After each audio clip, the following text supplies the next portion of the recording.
కేవలం సర్టిఫికెట్ మాత్రమే కాదు, రియల్ టైమ్ AI నాలెడ్జ్ తో మీ IT డ్రీమ్స్ నెరవేర్చుకునే golden chance Vcube software solutions. నమస్తే అమ్మా. నమస్తే అమ్మా.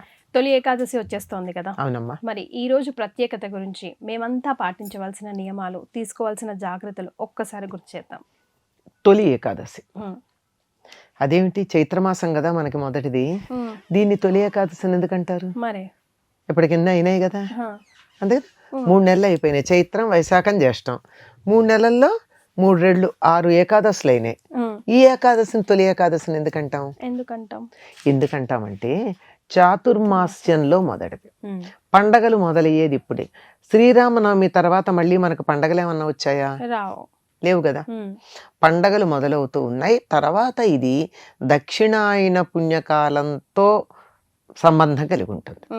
దక్షిణాయన పుణ్యకాలం వచ్చిన తర్వాత వచ్చేటటువంటి ఏకాదశి మొదటిది. ఇక్కడి నుంచి ఈ తొలి ఇది ఎప్పుడు? ఆషాఢ శుద్ధ ఏకాదశి. ఈ రోజున కాలస్వరూపుడైనటువంటి పరమాత్మ శ్రీమన్నారాయణుడు యోగ నిద్రలో ప్రవేశిస్తాడు. అదేంటమ్మా, పండుగలు స్టార్ట్ అయ్యే వేళ ఆయన పడుకుంటే మనం అంతా ఎవరిని ధ్యానించాలి? అదే ధ్యానం చెయ్యాలి, కానీ ఆర్భాటాలు చేయకూడదు. ఆయన నిద్రకి వెళ్ళినటువంటి సమయం ఇది. ఆయన నిద్ర ఏ నిద్ర అని చెప్పాను? మనలాగా తమోగుణమయమైన నిద్ర కాదు కదా, యోగ నిద్ర. యోగ నిద్ర ఎందుకు అంటే సంవత్సరంలో 12 నెలలు ఉంటాయి మనకి. 12 నెలల్లో ఒక్కొక్క నెలకి 2 పక్షాలు చొప్పున 24 పక్షాలు ఉంటాయి. రోజులో ఎన్ని గంటలు ఉంటాయి? 24 గంటలు ఉంటాయి. మనకి ఒక సంవత్సరం అయితే దేవతలకు ఒక రోజు అవుతుంది.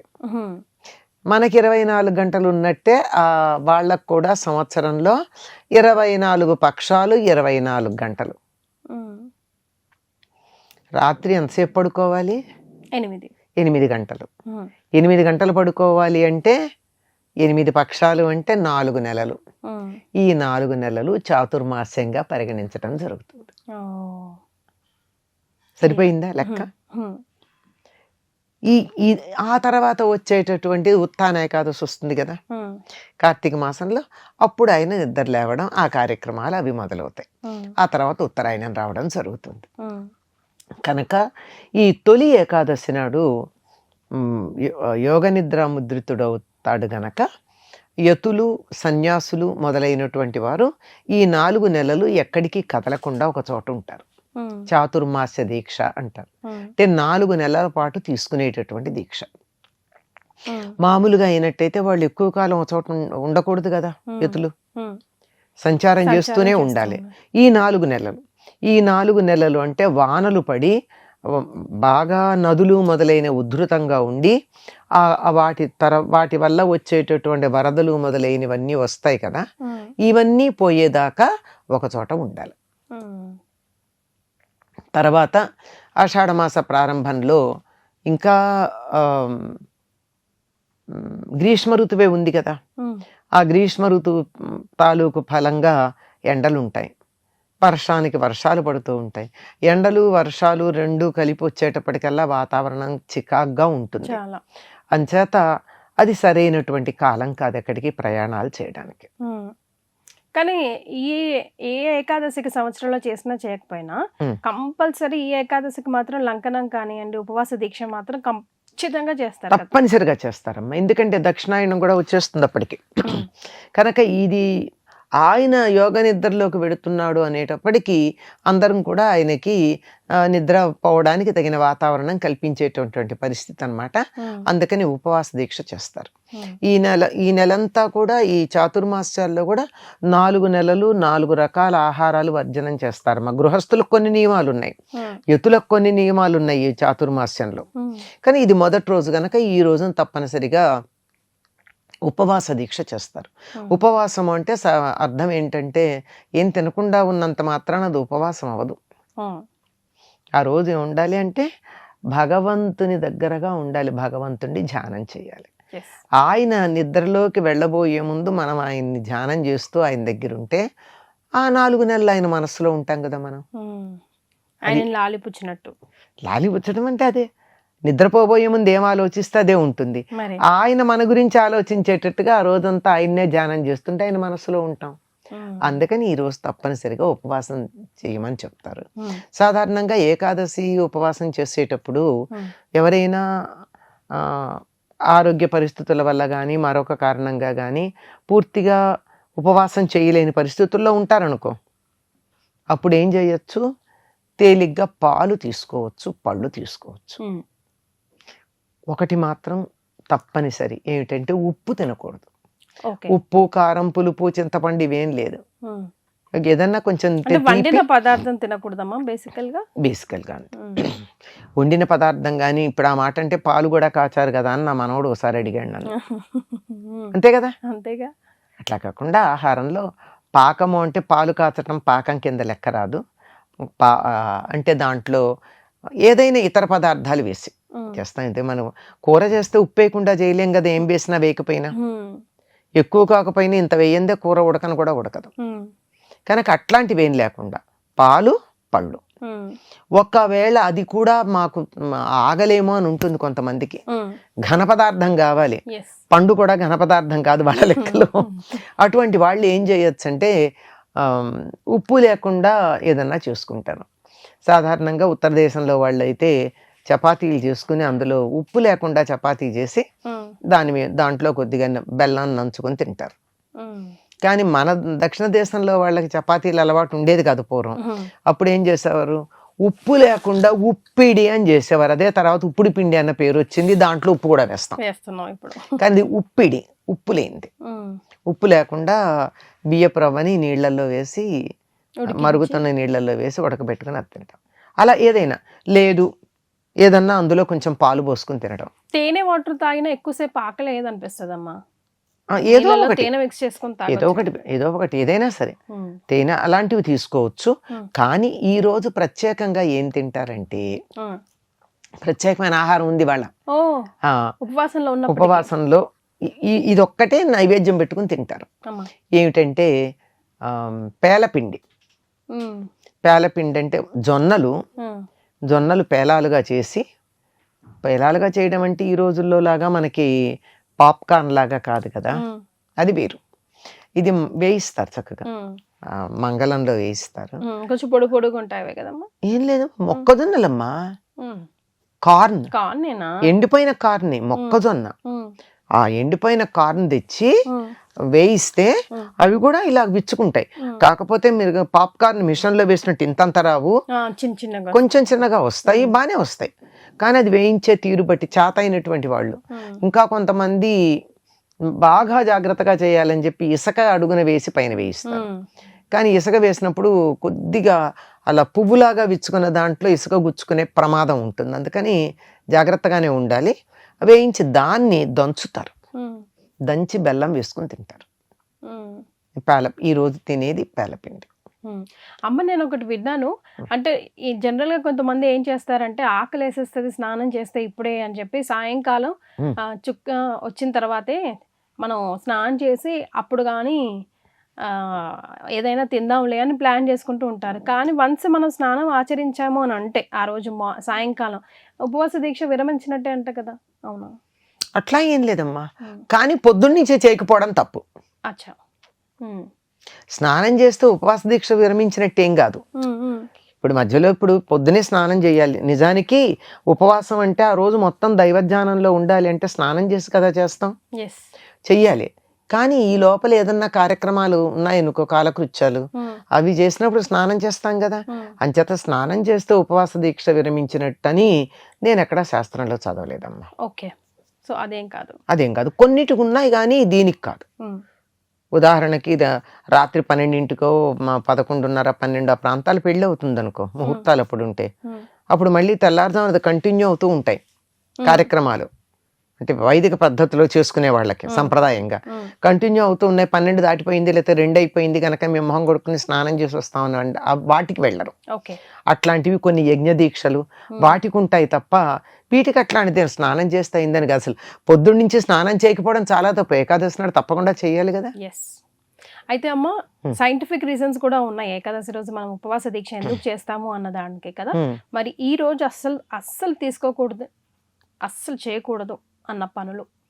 తలంటి పోసుకోకూడదు ఏకాదశి రోజు. అభ్యంగన స్నానం, మామూలు స్నానం కూడా చేయకూడదు. తల స్నానం చెయ్యాలి, అభ్యంగన స్నానం చేయకూడదు. ఓకే. తలంటి స్నానానికి తల స్నానానికి తేడా ఉందని మనం చాలాసార్లు చెప్పుకున్నాం. తలంటి పోసుకోకూడదు, నూనె రాచుకోవడం అది చేయకూడదు. అదే అండి ఏకాదశి నాడు తలంటి ఇట్టి పరిస్థితిలో పోసుకోరమ్మా ఇళ్లలో. తర్వాత మగవాళ్ళు క్షవరం చేయించుకోవడం అవి చేయరు, అది చేయరు. తర్వాత ఆ రోజు ఇంకా వీలైనంత వరకు ఏమాత్రం ఆరోగ్యం ఉన్న వాళ్ళైనా ఏమీ తినకుండా ఉండడం మంచిది. లేదంటే పళ్ళో పాలో తీసుకోవచ్చు, అంతే. అంతే. ఇంకా మామూలుగా మనకి ఏ ఉపవాస దీక్ష చేసినా, ఏ దైవధ్యానం చేసినా, పూర్తిగా దైవానికి అంకితమైనటువంటి పనులు చేసినా ఆ రోజుల్లో పాటించాల్సినవి ఏంటంటే ముందు రోజు బ్రహ్మచర్యం పాటించాలి. ఆ రోజు సూర్యోదయానికన్నా ముందే స్నానాధికాలన్నీ పూర్తి చేసుకుని నిత్య నైమిత్తిక క్రియలు అంటారు, నిత్యం చేసే పూజలు అవి ఉంటాయి కదా. సంధ్యావందనం ఉండే వాళ్ళకి సంధ్యావందనం ఉంటుంది, లేనటువంటి వాళ్ళు మామూలు పూజ ఉంటుంది. ఇవన్నీ మామూలుగా చేసుకునేవన్నీ చేసుకున్నాక ఇవన్నీ అనుసరించాలి.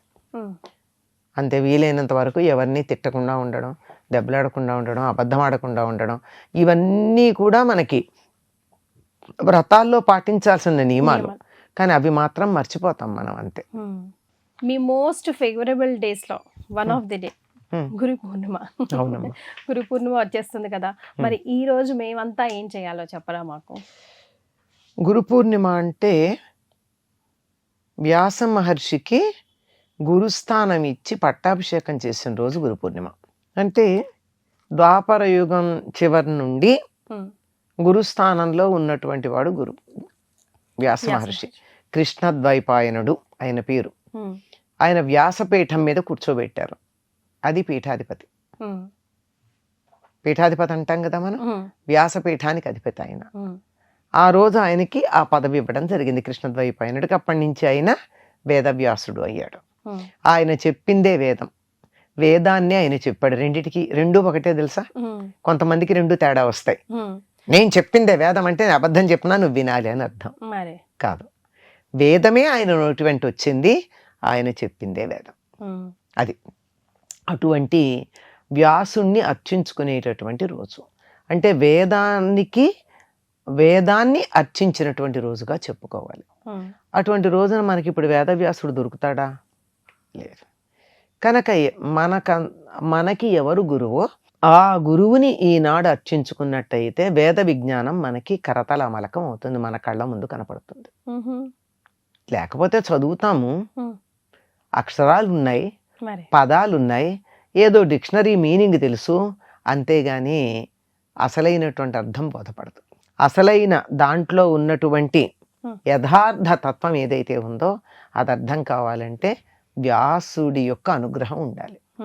ఆ వ్యాసానుగ్రహం కోసం ఆయన వ్యాసపీఠాన్ని అధిరోహించినటువంటి రోజున వ్యాసుడిని పూజించాలి. వ్యాసుడంటే మనకిప్పుడు అందుబాటులో లేడు గనక, ఫిజికల్లీ అందుబాటులో లేడు, ఆయన వాగ్రూపంలో మనకున్నాడు. ఆ వాగ్రూపం ఎక్కడి నుంచి వస్తోంది? మనకి మన గురువు ద్వారా వస్తోంది. కనుక మన గురువుని మనం ఇవాళ పూజించుకునేటటువంటి రోజుగా మనం చెప్పుకుంటూ ఉంటాం.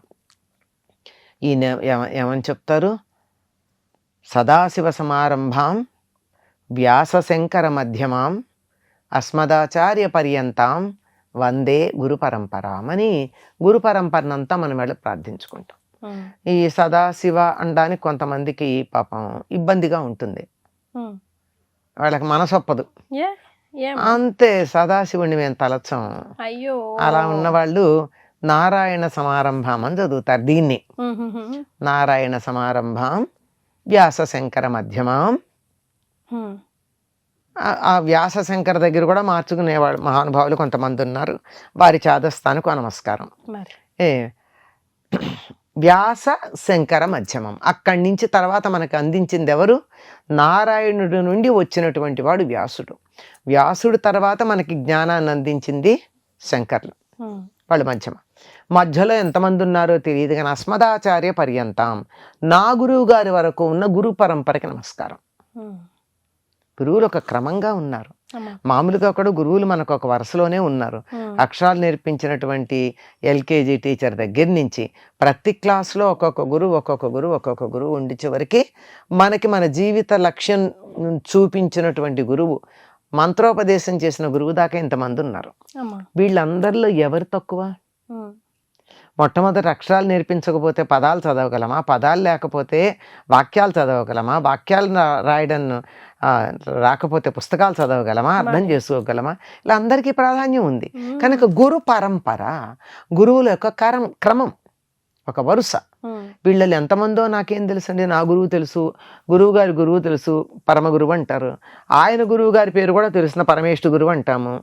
ఆ తర్వాత మరి తెలీదు. కనుక ఎంతమంది ఉన్నారో అందరూ నాకు పేర్లు తెలియకపోయినా వీళ్ళందరికీ నమస్కారం అని చెప్తాం. నారాయణుడో సదాశివుడో లేరు, వ్యాసుడు శంకరుడు లేరు, మధ్యలో ఉన్న గురువులు కూడా లేరు.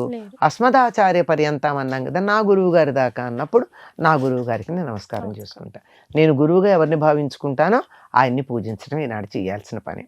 సరే, అందరికీ గురువులు, చిన్నపిల్లలకి వాళ్ళకి గురువు ఎవరో తెలియదు. వాళ్ళకి అప్పుడు పాఠం చెప్పిన క్లాస్ టీచరే గురువు అవ్వచ్చు. అది వేరే ఇది వేరే కదమ్మా. గురువు వేరే, కానీ ఆ గురువు దాకా ఈయన పట్టుకెళ్తున్నాడు కదా, అప్పటిదాకా ఈయన గురువు. అంతే. ఈ పై మెట్టు ఎక్కాలంటే ఈ మెట్టు ఎక్కాలి కదా. ఈ మెట్టును వదిలేసినంత మాత్రాన ఇది అక్కర్లేంది కాదు, ఇది దాటితేనే అటెడతాం.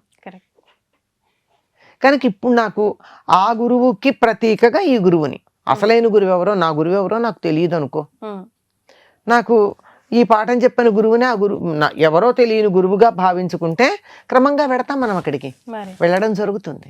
కనుక వారిని గౌరవించి పూజించుకునే పద్ధతి ఉంది. ఇవన్నీ అందుబాటు లేని పరిస్థితులు ఉంటాయి. ఒక్కోసారి ఎక్కడో ఉంటాను, నాకు పాఠం చెప్పిన గురువు కూడా కంటికి కనపడకపోవచ్చు, నేనే వెళ్ళలేని పరిస్థితిలో ఉండొచ్చు. అప్పుడు వేద గ్రంథాలు ఎవరి దగ్గర ఉన్నాయి? ఇప్పుడు ఏం లేవు. కనుక భారతమో భాగవతమో ఉండాలి, అది లెక్క. అందుకని అక్కడ ఆగాను నేను. అవి కూడా ఉన్నాయా లేవా అని క్వశ్చన్ మార్క్. అంతే, చాలా మంది ఇళ్లలో లేవు కదమ్మా. అందుకే కదా మన అందరూ తిడతారు, మీరు మా దేవుడు అంటారు. ఏది అసలు మీ ఇంట్లో మీకు భగవద్గీత ఉందా, భారతం ఉందా, భాగవతం ఉందా అని అడిగితే ఇది సమాధానం. అంతేనా? అంతేమా. కనీసం ఆ భగవద్గీత పుస్తకం అన్నా ఉందా? ఉండాలి. ఉంటే దానికి నమస్కారం చేసుకోండి. లేదు, అందంగా ఉంటుందని తెచ్చిపెట్టుకున్న కృష్ణుడు బొమ్మ ఉందనుకో, చాలు జగద్గురువు, ఆయనకి ఎవరో ఒకళ్ళకి. లేదు, ఇవేవి కూడా అందుబాటులో లేవు, నేను ఎక్కడ అవుట్ ఆఫ్ స్టేషన్ ఉన్నా, వేరే ఊళ్ళో ఉన్నా అనుకోకుండా, అక్కడ నాకు ఇవేవీ లేవు, నాకు భక్తి ఉంది, మా ఇంట్లో ఉన్నాయి, నా దగ్గర లేవు, ఏం చేయాలి? ఏదో ఒక పుస్తకం, ఆ సరస్వతి అంతా ఆయన దగ్గర నుంచే కదా వచ్చింది. అంచేత ఏదో పుస్తకం, ఏదో ఒక దైవం చిత్రం, ఏదో ఒక దైవం, కనీసం అక్కడో అక్కడ దొరకదా? కనీసం ఈ రోజుల్లో అందరి చేతుల్లోనే ఇది ఉందిగా, అందులో తీస్తే ఏదో ఒక దేవుడి ఫోటో దొరకదా? ఎవరో ఒకళ్ళు పంపించరా? దానికైనా నమస్కారం చేసుకోవాలి. గురు తత్వం ఏదైతే ఉందో, మీరు ఇందాక అన్నారే ప్రస్తుతం ఉన్న గురువు అని, ఆయన గురువు కాదు కదండి, ఆ గురువు పాఠాలు చెప్పిన గురువు ఒకటి కాదని అన్నారు కదా, కాదా అన్నారు కదా. అసలు గురువు అన్నది ఒక తత్వం, శరీరాలు మారచ్చు, ఆ తత్వం ఎప్పుడు నీకేది కావాలో అది బోధ చేస్తుంది. అక్షరాలు నేర్చుకునే రోజుల్లో ఆ టీచర్ రూపంలో ఉన్నది నీ గురువే. ఏది కావాలంటే అది నువ్వు నేర్చుకునేటప్పుడు ఆ నేర్పినటువంటి వారి రూపంలో ఉన్నట్టు నీ గురువే. ఆయన ప్రతిసారి నీ దగ్గర అదే నీకు అన్ని నేర్పడానికి ఆయన పని మానుకుని నీకు టోటల్ సర్వెంట్ కాదు కదా, నీకు ఏది కావాలంటే అది నేర్పించడానికి ఆర్ పెయిడ్ ట్యూటర్ కాదు కదా. మరి అందువల్ల ఏ రూపంలో నీకేది కావాలో అది నేర్పించే గురువు రూపంలో ఉన్నటువంటి వాడు నీ గురువే. అటువంటి గురువుకి నమస్కారం చేసుకుని ఆయనకి పూజించుకోండి. అందుబాటులో గురువు గారు ఉంటే వెళ్ళి ఆయన పాదాలకు నమస్కారం చేయండి. చేతనైతే 2 పళ్ళు చేతిలో పెట్టండి. అంతకన్నా ఎక్కువ గురువులు ఆశించేది కూడా ఏమి ఉండదు. నిజమైనటువంటి గురువు శిష్యుడి నుంచి లక్షలు కోట్లు డబ్బులు ఆశించడు. మాకు ఆల్రెడీ లివింగ్ లెజెండ్ కనిపిస్తూనే ఉన్నారు. నేను నా డ్రీమ్ ప్రేక్షకులకి మాకైతే 100% మీరే గురువు. సో మీకే మా పాదాభివందనాలు. శుభం భూయాత్. మీరు లేకపోతే ఎన్ని ధర్మ సందేహాలు అట్లాగే ఉండిపోతాయమ్మా. అమ్మా చెప్పేవాళ్ళు చాలా మంది ఉన్నారమ్మా, వినేవాళ్ళది లోటు, చెప్పేవాళ్ళకి ఇప్పుడు లోటు లేదు. ఏమో మాకు మీ ప్లేస్ ఎవ్వరు ఎప్పటికీ రీప్లేస్ చేయలేరు. మీరు మీరే, మీరంటే మీరు అంటే మీకు అలా గురి కుదిరింది కనుక అంతే, ఎస్ అంతకన్నా ఇంకేం లేదు. కదండి. గురు కుదిరిన చోటే గురువు ఉన్నాడు అన్నారు. ఎస్ నాతో పాటు మీరు కూడా ఈ వీడియో కింద అమ్మకి గురు పూర్ణిమ విషెస్ ని తెలియజేసే అవకాశం ఓపెన్ పెడతాను, కమెంట్ బాక్స్ విషెస్ చెప్పండి. చాలా సంతోషం అమ్మ, ధన్యవాదాలు. నమస్తే. And for more videos, Please subscribe to iDream. Please subscribe to iDream. Please subscribe iDream. And please subscribe to iDream. For more videos, subscribe to iDream. please like, share, and subscribe to the channel. Congratulations, iDream. Subscribe to iDream. Subscribe to iDream. So subscribe to iDream Media. iDream ki iDream team అందరికి huge congratulations. Please subscribe iDream Media. Please subscribe to iDream. Subscribe iDream. Please subscribe to iDream. iDream అంటే నా కళల channel subscribe చేసుకున్న నోరు తిరుగుతలేదు, మీరైతే గంట గుర్తు కొట్టండి. For more such videos, please subscribe to iDream. Subscribe to iDream. Please subscribe to iDream. Please subscribe iDream Media. Please do subscribe to iDream. Please subscribe to iDream Media. For best entertainment and information, please subscribe iDream. And don't forget to subscribe to iDream.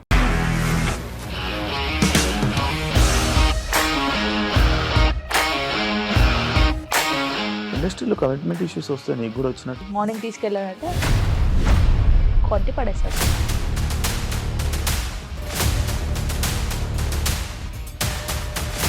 ఒక్కళ్ళు కూడా చూడలేదు ఈ cinema అని చెప్పడానికి కూడా చాలా ధైర్యం కావాలి. అది నిజం కదా, దాంట్లో ధైర్యం ఏంటి? ఇది నెక్స్ట్ డే ప్లేట్ మార్చేస్తే తప్పు కదా. As of now we are comfortable this అని నేను అనుకుంటున్నాను. రష్మిక గారిది మీది ఒకే ఊరు అంట కదా. నీకు కోపం వచ్చిందంటే బాగా తిట్టేత్తరా? తిట్టేద్దామండి. నిజంగా గేమ్ ని ఎలా చేంజ్ చేయగలిగారు? ఏపీఎస్ఎఫ్సి వాళ్ళకి 6 నెలల్లో నేను 6 లక్షలు కట్టా. బిజినెస్ చేయాలనుకుంటే it is as difficult as riding a tiger.